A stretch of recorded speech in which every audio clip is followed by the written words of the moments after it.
Bonjour mesdames et messieurs et bienvenue dans ce flash d'information. Le président de la République Alassane Ouattara est en visite en France depuis samedi. Il sera reçu ce mercredi à l'Élysée par le président français François Hollande. Les deux chefs d'État aborderont les relations et la coopération entre la Côte d'Ivoire et la France, ainsi que les questions sous-régionales et internationales.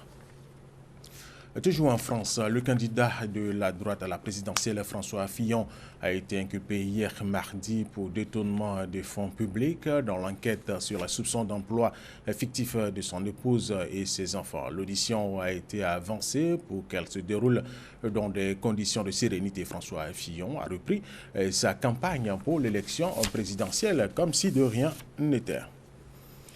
Le directeur général de l'Union postale universelle, Bichar Abdirahmane Hussein, est à Abidjan. Il a été reçu hier par le vice-président de la République, Daniel Kablan-Duncan. Les deux personnalités ont saisi l'occasion pour évoquer l'importance de la place du secteur postal dans l'économie des pays. Parlons d'agro-business. Conformément aux engagements pris par le gouvernement, les remboursements selon le ministère de l'économie et des finances démarrent effectivement ce mercredi 15 mars 2017 par virement bancaire sur la base des listes établies par le comité de veille. Le ministère de l'économie précise par ailleurs que les remboursements se feront en tenant compte des ressources disponibles sur les comptes bancaires et de chaque société d'agro-business. La semaine dernière, des coupures d'eau ont été constatées dans plusieurs communes du district d'Abidjan, notamment à Cocody, à Abobo et à Yopougon. Les directeurs généraux de la SODECI et de l'UNEP ont animé une conférence de presse pour expliquer les raisons de ces coupures d'eau. Moussa Konadé.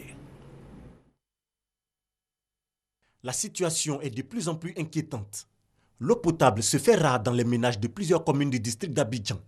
Depuis plusieurs jours, toute la zone d'Angré et de la Djibi à Cocody privée d'eau. Le directeur général de la Société de distribution d'eau en Côte d'Ivoire explique les raisons. Cette perturbation vient essentiellement d'une explosion d'un disjoncteur sur le départ qui alimente en électricité l'usine de la Djibi, à partir de laquelle tous ces quartiers sont alimentés en eau potable.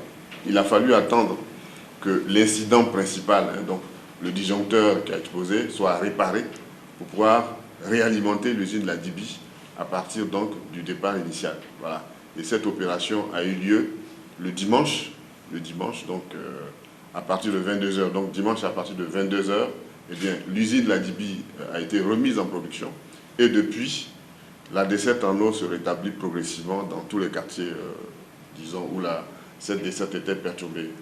Panne d'électricité à l'origine à Cocody, mais pas la même réalité dans les autres communes, notamment à Bobo et Yopougon. Des problèmes de canalisation sont évoqués. Un programme de renforcement de la distribution est prévu, selon le directeur général de l'Office national de l'eau potable. Une chose est de produire de l'eau, une autre est de la distribuer.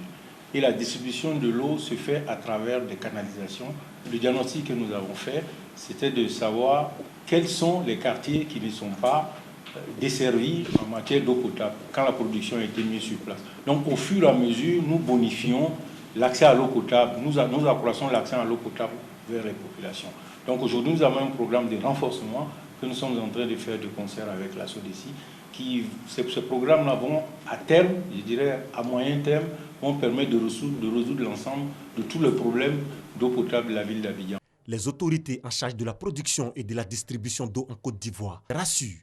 De nombreuses actions sont en cours pour mettre définitivement fin à cette situation dans le district d'Abidjan et le reste du pays. Ne terminons pas cette information. Le ministère burundais de la Santé publique a annoncé que le pays fait face à une épidémie de paludisme. Il y a environ 2 millions de cas et 700 décès qui ont été enregistrés depuis le début de l'année. L'information est confirmée par un rapport de l'Organisation mondiale de la santé, OMS. Et c'est la fin de ce flash d'information. Merci de l'avoir suivi. Je vous retrouve à 13h.